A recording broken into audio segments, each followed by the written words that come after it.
So ఇక రెండు ప్రధానమైన కారణం వస్తే బీజేపీ పార్టీ మూడో స్థానంలో ఉండి సరిగా పర్ఫామ్ చేయకపోవడం వల్ల కాంగ్రెస్ పార్టీ గెలిచిందన్నది వాస్తవం. మీరు అడగొచ్చు బీజేపీ పని చేయకపోతే కాంగ్రెస్ ఎలా గెలిచిందని మీరు నన్ను క్వశ్చన్ చేయొచ్చు. ఇక్కడ జరిగింది ఏందో నేను చెప్తా వినండి. బీజేపీ పార్టీ మొన్న 2023 అసెంబ్లీ ఎలక్షన్స్ లో బీజేపీకి పార్టీ పడ్డటువంటి ఓట్లు 25,000 ఓట్లు. అదే ఎంపీ ఎలక్షన్స్ కి వచ్చేసరికి కిషన్ రెడ్డి గారు ఇదే సికింద్రాబాద్ నుంచి ఎంపీగా గెలిచినప్పుడు ఈ జూబ్లీ హిల్స్ నుంచి పడ్డటువంటి ఓట్లు 60,000 ఓట్లు. ఇప్పుడు ఈ ఎలక్షన్స్ లో ఈ రోజు బీజేపీ 8% అంటే అప్రాక్సిమేట్ గా 16,000 ఓట్లకు పడిపోయిందన్నది వాస్తవం.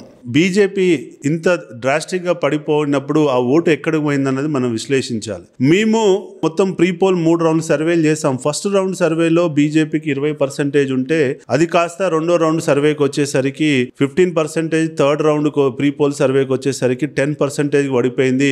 యాక్చువల్ రిజల్ట్ వచ్చేసరికి 8% పడిపోయింది. అంటే 20% ఉన్నటువంటి బీజేపీ 8% పడిపోయిందంటే మధ్యలో 12% vote bank ready to available ఉండే. అయితే అది బీఆర్ఎస్ కి వెళ్ళొచ్చు, అది కాంగ్రెస్ కనే వెళ్ళొచ్చు. కానీ ఇక్కడ మెజారిటీ ఆఫ్ ద 12% ఓట్లో నా అంచనాల ప్రకారం 6 to 7% of the BJP vote Congress కి వెళ్ళిందన్నది వాస్తవం. ఎందుకంటే నవీన్ యాదవ్ కు ఉన్నటువంటి ఇండివిజువల్ కనెక్టివిటీ స్టేచర్ వల్ల తను డైరెక్ట్ గా బీజేపీలో ఉన్నటువంటి డివిజన్ స్థాయి నాయకులని లాస్ట్ మూమెంట్ లో కొనుక్కోవడం, లేదంటే బుజ్జగించుకోవడం, లేదంటే ప్రేమ అభిమానంతో కలుపుకోవడం వల్ల వాళ్ళు బీజేపీ నుంచి కాంగ్రెస్ కి వచ్చి అక్కడ ఉన్నటువంటి ఓట్లని వాళ్ళ బూత్ ఏజెంట్లని కూర్చోబెట్టి వాళ్ళు ఆర్గనైజ్ చేసి బీజేపీ నుంచి ఓటు ట్రాన్స్ఫర్ చేయడంలో వాళ్ళు సక్సెస్ అయ్యారన్నది వాస్తవం. యాక్చువల్ గా బీజేపీ కోర్ ఓటు ఏదైతే ఉందో అది అలానే ఉంది 8%. పైన ఉన్నటువంటి ఏదైతే మూవబుల్ ఓటు అంటామో అది నాన్ ఐడియాలజికల్ గా బీజేపీకి ఉన్నటువంటి ఓటు